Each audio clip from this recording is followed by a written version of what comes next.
The China Manned Space Agency said Tuesday that the combination of China's space station lab module Mengtian and its carrier rocket Long March 5BY4 has been transported to the launch area.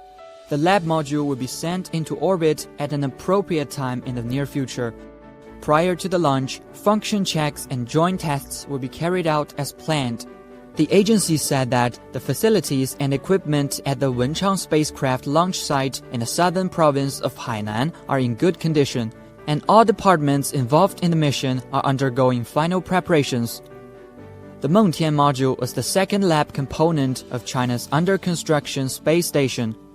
Scientific equipment in the module will be used for studying microgravity and carrying out experiments in fluid physics, material science, combustion science, and fundamental physics.